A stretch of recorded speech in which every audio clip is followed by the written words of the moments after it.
Go to overcomecompulsivehoarding.co.uk/online therapy to get 20% off your first month of cognitive behavioural therapy, with weekly sessions online with a therapist, in addition to worksheets, a journal, meditation and yoga videos, and unlimited messaging.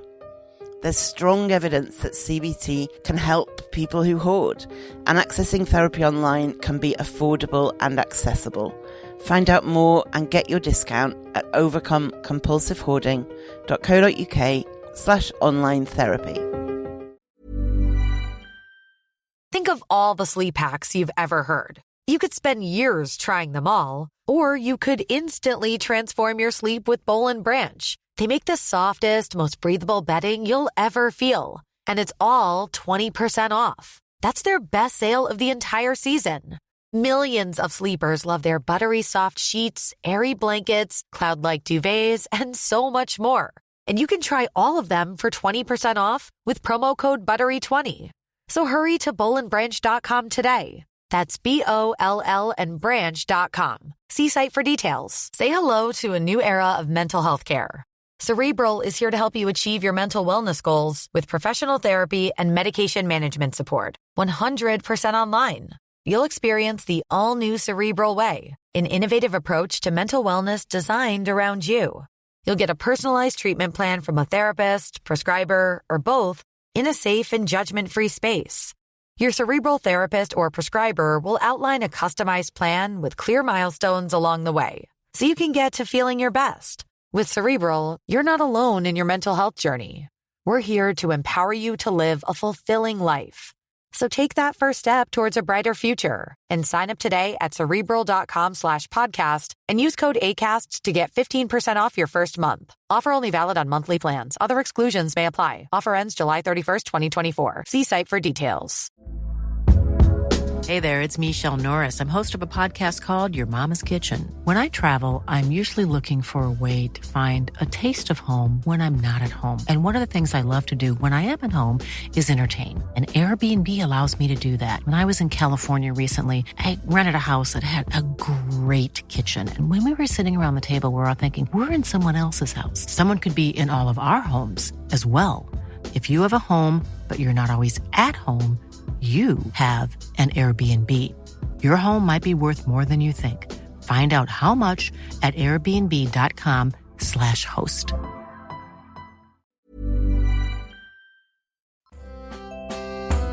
Welcome to the Overcome Compulsive Hoarding with That Hoarder podcast.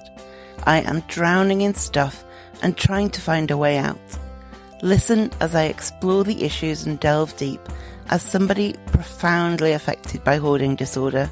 Find out more, including links to subscribe to the podcast and all my social media at overcomecompulsivehoarding.co.uk. Finally, I am not a doctor. I'm just a hoarder doing her best. So do seek professional support if and when you need it. So I've been researching this week a theory, a psychological and economic principle that is really interesting and that I think is really applicable to hoarding and to people who hoard. So I have read a lot about it, and I'm going to be talking about that in terms of how it can help us to understand some of our hoarding behaviours, but also what it can tell us about what might help. But first, I'm going to do something a bit different, and that is talk about a film I watched. Now, this film was on Netflix, and I know that sometimes permissions vary from country to country, like licensing, so not everything that's on Netflix UK will be on Netflix somewhere else, but it's on Netflix UK at least. I haven't looked to see how international it is, and it's called Kingdom of Us. It is a film about a family of 8. There are 7 kids and their mum. That's 6 girls and a boy and their mum. And the film is a documentary looking at how the family is doing. I think it's about 7 years after the dad of the family died by suicide. So these kids are now teenagers. Some of them remember their dad quite well. Some of them don't remember him much, if at all. And it goes through just their different reactions to what he did, how he died, how life is without him. And it varies from child to child, and even within one child, it varies over time. But what's interesting from a hoarding perspective is this is not a film about hoarding, but the mum of the family keeps a lot of stuff. So the house they live in is cluttered, but there are 7 kids and an adult in the house. So, it's bound to be to some degree, but it does become clearer in the film that the mum struggles to get rid of things. There are points where her kids are trying to persuade her to get rid of things, and she's very insistent that no, she must keep them. But we also have to keep in mind that she has spent the last years supporting her children to cope with their dad's death and the manner of their dad's death single-handedly, while presumably not having much mental space to have her own reaction to his death. And especially given that Paul, the dad, had moved them somewhere quite isolated, and we see very little of them interacting with the outside world. So I really wanted to know who was supporting Vicky, the mum. And the other element that I thought was interesting was that her children were very young when their dad died. One of them has no memories of him, which is a source of great upset to her. She struggles a lot with that. And they've all got a lot of questions about their dad, understandably. And Vicky, the mum, kind of has to be that memory, those memories for her kids. She has to answer lots and lots of questions about what he was like, what he did in this circumstance, what was he like when this happened. And so the mum has kept all these cassettes and videotapes. But of course she has, because they are another way for those kids to access their dad. Their dad recorded a lot of videos and used to write songs for the children and record himself. So it's really interesting, like the kind of dilemma that somebody who may have a tendency towards keeping stuff will react in such awful circumstances. And she can't remember everything, but also she can't portray to them fully the look on their dad's face when he looked at them. She could say he wrote you a song. She could even sing the song if she knew it, but she wouldn't be able to portray what their dad had sounded like when he sang it. So it does make sense, on the surface at least, that she'd need to keep hold of everything. She's their only source of memories of their dad for the children, and they need to have a sense of who their father was and what happened and why what happened. And so it made a lot of sense to me that she feels, perhaps, I'm speculating, she doesn't have a diagnosis of hoarding disorder as far as I know, but from the allusions to it in the film, I thought it was quite a good example of the complex factors that can come into play if somebody already has a predisposition towards hoarding and hoarding behaviours. So the film is called Kingdom of Us. It's quite a difficult watch, but also lovely. So back to the main point of today's episode. I'm going to start with a quote. I hope that's not too pretentious, but it's apparently by Aristotle. For most things are differently valued by those who have them and by those who wish to get them. What belongs to us and what we give away always seems very precious to us. So this theory that I have been researching this week is one reason why we might be so attached to our possessions and why we might be so wary of getting rid of them. It's not the complete story. There's never one complete story. But building a picture of the different reasons we may cling on to items for dear life can help us to understand why we do what we do and where irrational thinking comes into play, which it does here, what we can do to combat that. So this theory is called the Endowment Effect, and in psychology and in behavioral economics, the Endowment Effect has been looked at a lot. It means that people are more likely to keep an object they own than acquire that same object when they don't own it. So say you have a pink jumper. You're more likely to keep hold of that pink jumper than if you were in a shop and saw the pink jumper than you are to buy it. It means that we value the things we own more highly than things we don't own. So if we're perhaps selling or trying to sell something we own, we might expect more money for it or want more money for it than people who don't own it are willing to pay. So one of the most famous examples of this is from a study from 1990. Now I'm going to put all the links to the various bits of research and stuff in the show notes at overcomecompulsivehoarding.co.uk. And in this study, participants were given a mug and then offered the chance to sell it or trade it.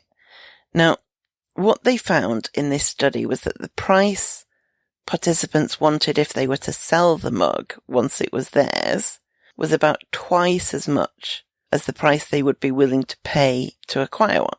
So they wanted to sell the mug on average for $7, whereas we're willing to pay about $3 to get hold of one. There have been other studies, a weird number of them involving giving people mugs.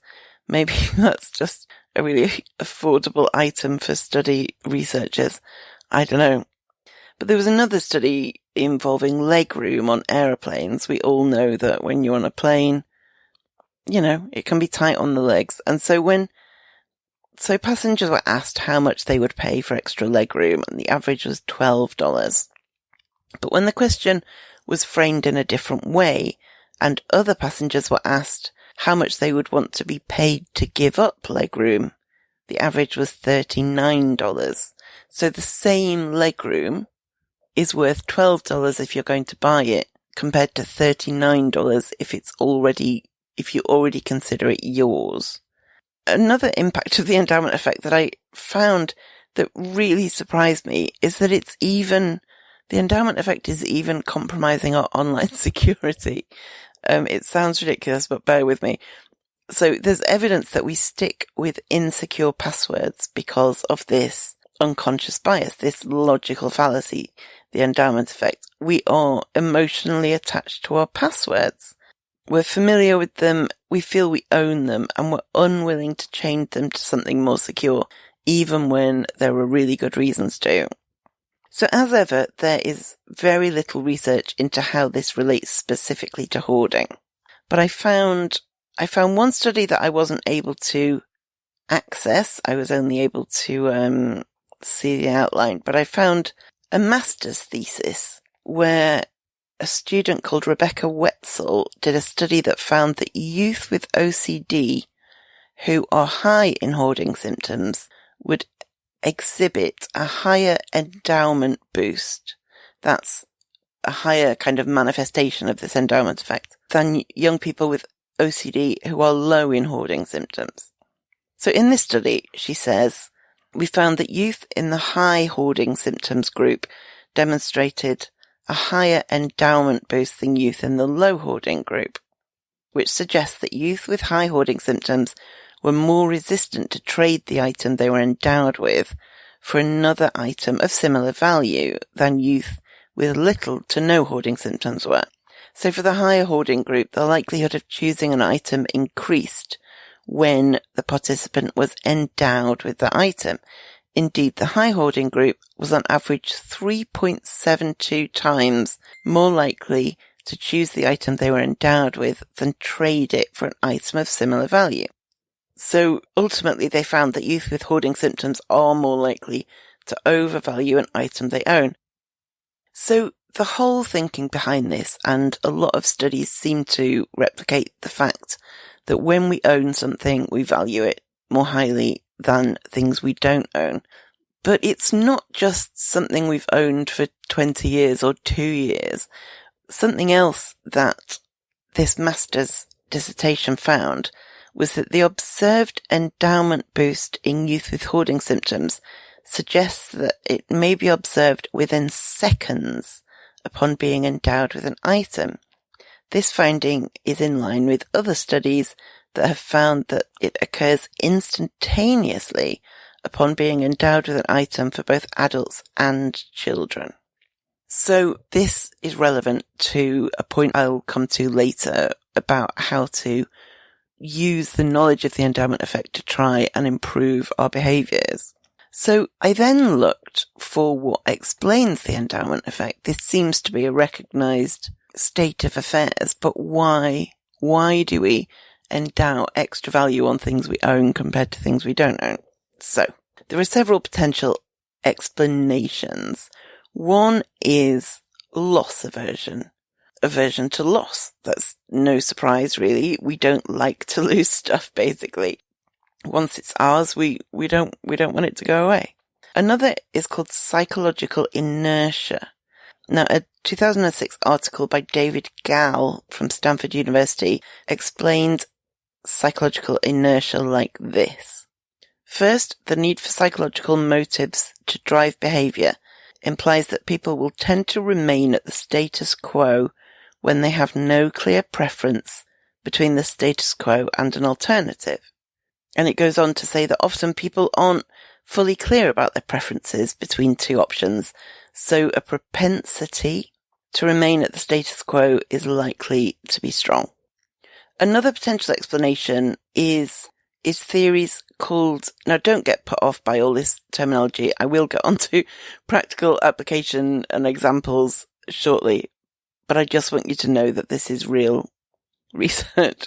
It's called reference-dependent theories, which basically means that the weight we put on a loss is greater than the weight we put on a gain. And another theory that felt to me particularly relevant to hoarders is that once we own something, it becomes part of our identity, and we form emotional attachments to the item. And if you extrapolate from that, when owning an object is part of our identity, part of our very self, then the prospect of losing that item feels like a threat to our very self. If our identity depends on us owning the right clothes or the right car or the right eco-friendly whatever, getting rid of it feels like we're threatening our identity. So once an item is in our life, we endow it with meaning, basically. And the way I'm looking at the endowment effect in terms of hoarding goes beyond the things we already own, because I think there's a role of that effect when we're considering buying something. Because if we buy something or acquire it in any way, the endowment effect means it will be harder to get rid of than it is to not acquire it in the first place. Because once we own it and we endow it with this extra value. If we don't own it, we place less value on it. So I'm going to look now at how we can use our knowledge of this endowment effect to have a positive impact on our homes and our hoarding behaviours. So the most obvious thing to start with is don't own something in the first place. As I just said, once you own it, all the evidence suggests that it's much harder to get rid of. Whereas if you're just considering it in a shop and you don't have any sense of ownership over it, it's easier to let go of the idea of it than it is to let go of the reality of it if you take it home. Now, the thing about the endowment effect coming into play within seconds of handling something is also really good to know in terms of why we should avoid trying things out. You know, if you go in, say, the Apple shop, the Apple store, I think they're called, you know, you can play on iPads and whatever just as much as you want, as far as I can tell. I'm not an Apple person, but, you know, they're quite well known. And the longer you play with the iPad in the store, the more you feel like this is my thing. Even just identifying with a brand that way. I'm an Apple person. I'm an Android person. I'm a eco-friendly person. Gives us a sense of ownership over those items. Another way that we have to be careful with the endowment effect coming on so quickly is trying things on. Trying a dress on in a shop.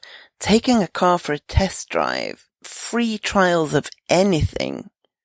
They know marketers, salespeople know that if they can get you to sign up for a free trial, chances are you're going to stick with whatever it is you're trying out. And the reasons for that belong in the endowment effect. Another way to avoid getting caught by this is I know some people will, if they're ordering online, say they're buying a pair of shoes, they might get them in a size 6 and a size 7 so they can try them on and send the pair back that don't fit. This is really dangerous for this very reason, as well as the fact that it's just a hassle to send things back, and a lot of people don't get round to it. In a similar way, avoid subscription boxes. I don't know if this is the case around the world, but certainly here, subscription boxes are huge at the moment, and you pay £10 a month, £20 a month, whatever, and you get every month through the post a box of makeup or a box of stationery or a box of cookies or whatever it is. And they rely on you to, once it's in your home, it's come through literally a hole in the front door, unless you're in America where you have boxes in the end of your lawn, as far as I can tell. But once you open that package, it's yours. And I've fallen for the subscription box thing in the past, and I've always thought, well, if it comes with bits I don't particularly like, I'll just stick those in the charity shop bag.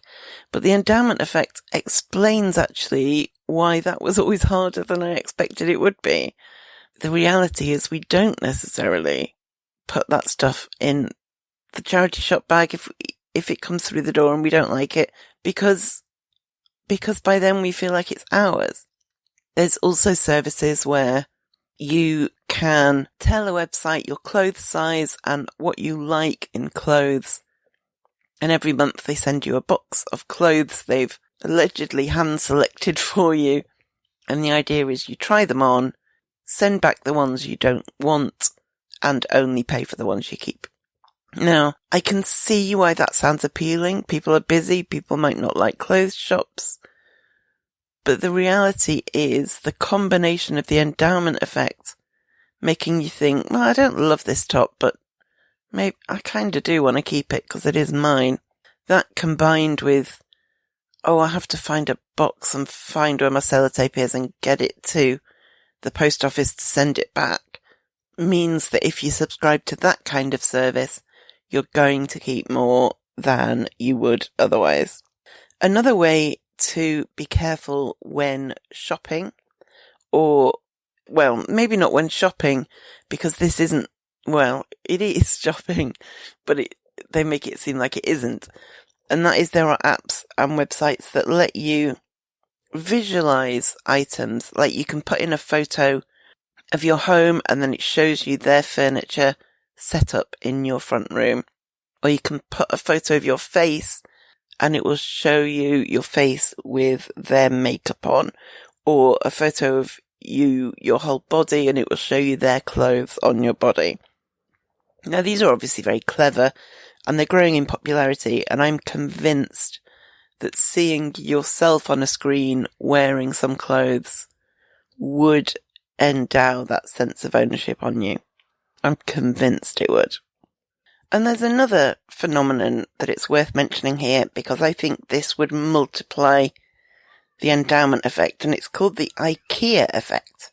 And studies have shown that if you build a flat pack shelving unit or build your own bed from a flat pack, you value it more highly than you valued it when it was in its box, in its flat state. So this is something to bear in mind if you are the kind of person who will pick up a chair that you find abandoned so that you can decorate it and upcycle it and resell it. Or if you're the kind of person who will take in some torn clothing in order to fix it and pass it on. The IKEA effect on top of the endowment effect mean that getting rid of those things once you've worked on them, despite your best intentions, will be really difficult. Another thing to keep in mind with the endowment effect is if you're the kind of person to buy temporary replacements for things. So say your kettle breaks and you are a typical Brit who can't live without a cup of tea for more than about 4 hours, you might nip to the supermarket and buy the cheapest kettle they've got while you're waiting for a more expensive or more suitable kettle to arrive. I get that logic. I'm sure I've done similar. In fact, I have. The endowment effect means that you won't want to get rid of the cheap temporary one when your more suitable one comes. I'm thinking about this. I've done it with bags. I spent a long time trying to find the perfect bag. I knew exactly what I wanted and I couldn't find it. I wanted a bag that had several dividers.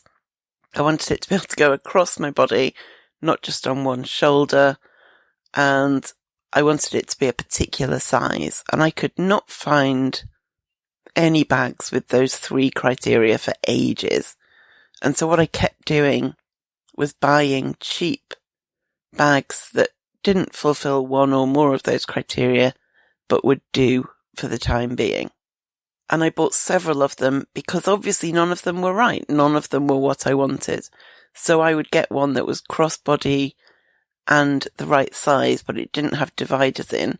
So I would use it for a bit and hate it because I wanted to be able to divide my stuff up in there. And so it wouldn't work. So I would then get one with dividers, but it would be the wrong size. So it wouldn't work. So I'd then get another temporary one, all the while kind of waiting for the perfect bag. And I did this, I don't know how many bags I got through, maybe 3, before I eventually found the perfect bag, which I can happily say I have been using now for some time and have no desire to replace it. But guess where those 3 temporary bags still are? They're still in my house. Even though not only were they not quite right, they were so not quite right that I used them and couldn't stand it and replaced them pretty quickly. So why do I still have them, given that I know they don't do the job I want them to do? I think part of the reason is the endowment effect. They're mine, and I'm placing a disproportionate value on them. A lot can happen in 3 years, like a chatbot may be your new best friend. But what won't change? Needing health insurance. United Healthcare Tri-Term Medical Plans, underwritten by Golden Rule Insurance Company, offer flexible, budget-friendly coverage that lasts nearly 3 years in some states. Learn more at uh1.com. Hey, I'm Ryan Reynolds. At Mint Mobile, we like to do the opposite of what Big Wireless does. They charge you a lot. We charge you a little. So naturally, when they announced they'd be raising their prices due to inflation, we decided to deflate our prices due to not hating you. That's right. We're cutting the price of Mint Unlimited from $30 a month to just $15 a month. Give it a try at mintmobile.com/switch. $45 up front for 3 months plus taxes and fees. Promo rate for new customers for limited time. Unlimited more than 40 gigabytes per month. Slows full terms at mintmobile.com. These are unconscious biases.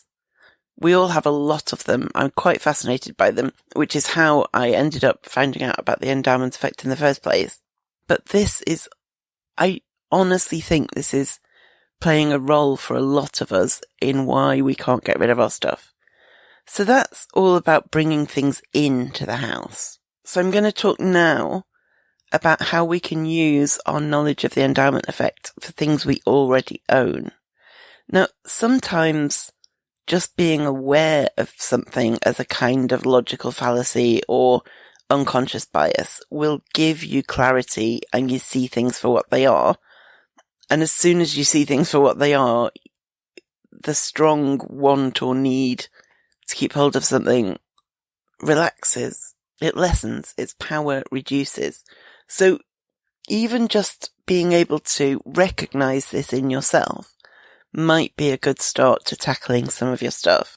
There are some questions that are really helpful to ask yourself as well when you're trying to get rid of something and you suspect the endowment effect is coming into play.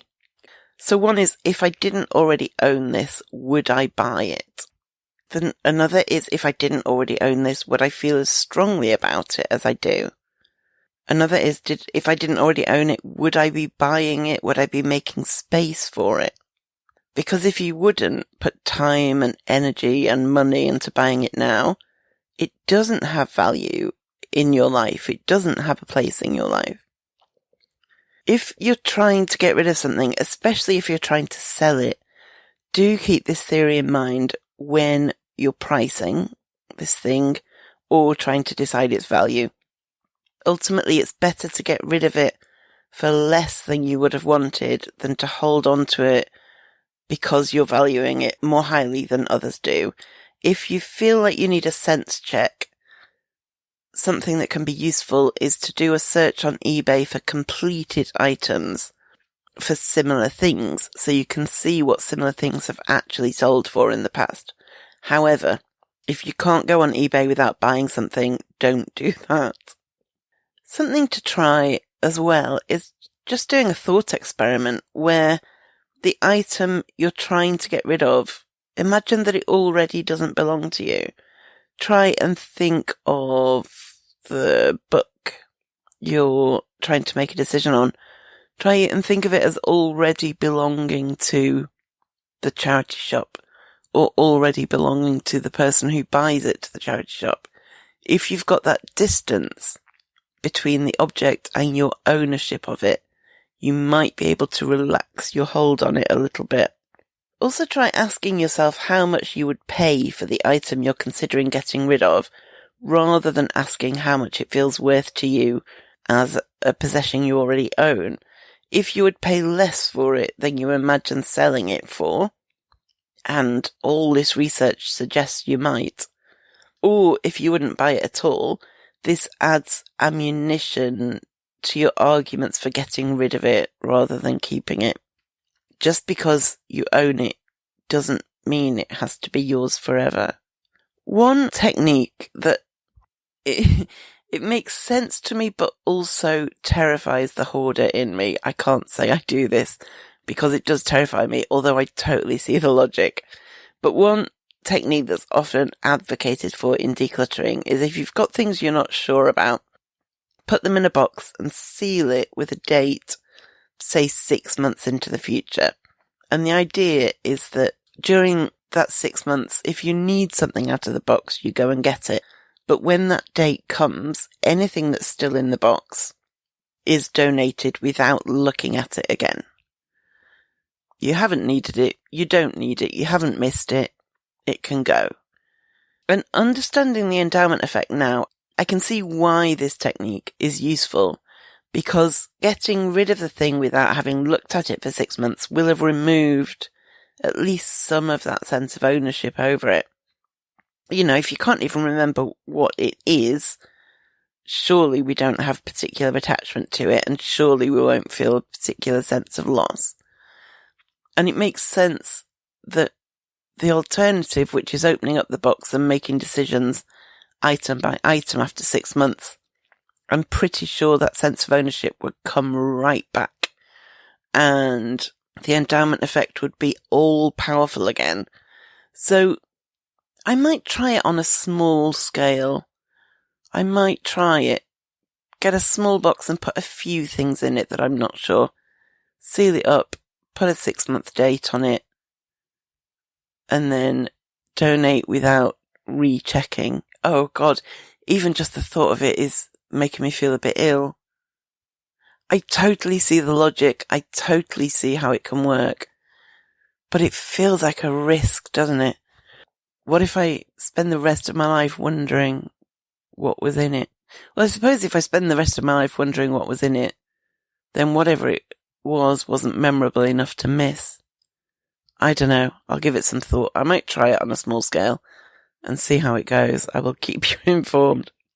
And the final bit of advice on how to use our new knowledge of the endowment effect is if you feel an item is part of your identity, part of yourself, if getting rid of that item is too hard for that reason, try separating off that thinking and see it as something neutral rather than part of who you are. Challenge the idea that you have to own that thing in order to be the thing you are or want to be. If you want to be, a lot of people related to my elephant story a few episodes ago. So let's say, like in my experience, I suddenly developed a love of elephants and I felt the need to buy stuff with elephants on. I needed elephant pencil cases and elephant notebooks and elephant all sorts. If I'd been able to reassure myself, you're still somebody who really likes elephants, even if you don't have stuff with elephants on it. If I could separate the item from the identity, or say you are a campaigner and you've been on lots of protest marches in your life, and on quite a few of them you bought a t-shirt about whatever campaign was going at that time. So you have animal rights t-shirts, and you have anti-war t-shirts, and you have t-shirts to protect student grants, and you feel like you need to keep those t-shirts to show that you're an activist person, and to show that you're somebody who takes action, and to show that you're somebody who cares. It's all part of your identity. If you threw away the t-shirts, would you still be that campaigner? And the truth is, yes, you would. You would still have been on those demos. You could still display in your day-to-day actions that you care about animal rights. You could still write letters to your politicians about student debt. Separate the items from the identity in your mind and see if that helps you to then separate the item from your house.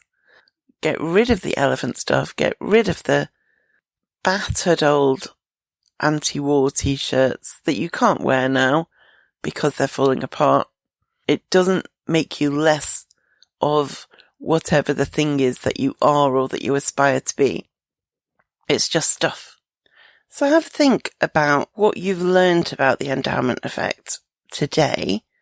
Think about how much it might apply in your own life in terms of what you acquire and what you already have. And see whether any of the ideas I've had for how we might be able to use that knowledge to help us, might help you. You can always drop me a line if you want to comment on anything or feedback anything or ask any questions. You can find all my contact details at overcomecompulsivehoarding.co.uk. Do you have any burning questions you'd love me to answer? I'll get to the top tip in a second, but my first Q&A episode was really popular, so I'm going to be open to questions on a rolling basis, and then when I have enough, I'll make another episode answering them. Contact me on Twitter, Facebook, TikTok, Reddit, YouTube, or plain old email. All the links are on my website at overcomecompulsivehoarding.co.uk. Ask me anything and I will do my best to answer it. Now, your top tip. So my top tip this week comes from a podcast. The podcast is called OCD Recovery, but the podcast artwork says OCD Help. So I will link to it in the show notes anyway, which will help you find it. And it's about when you're having trouble making decisions. And while this is advice for people with OCD specifically, not all hoarders have OCD, and not all people with OCD are hoarders. But there's certainly crossover even if you don't have a diagnosis of both. So it's good advice whether you have OCD or not. A lot of the times, the overthinking kind of spills into everyday life where people with OCD have trouble making decisions. And if you're experiencing that, try to set a max amount of time to make that decision for yourself, such as by this evening, I will give you a final answer. By let's say end of the week, I will make a final decision. Because if you don't do this, what will happen is it's like a conveyor belt, right? One decision, but now you have to make another one because another one is just around the corner, right? And they start to pile up if you still have not made the first one. So that's why it's important to set deadlines where by this time, no matter what, I'll decide. And OCD will tell you, well, it's not going to be a perfect decision. What if you're wrong? What if blah, blah, blah? I'll make the decision the best I can. By this time, it's going to be what it's going to be. And then if I need to make further decisions from there, I'll make them later. But right now, I'm going to have a final decision and I'm going to stick to by this time. So kind of like that. So you're not saying that I'm not allowed to ever change my mind, but you're saying that at this point, I'm closing the door on this and moving to the next thing. So having that is really important. So give that a try. See how you found it. All right. Thank you for listening, and I will speak to you next time.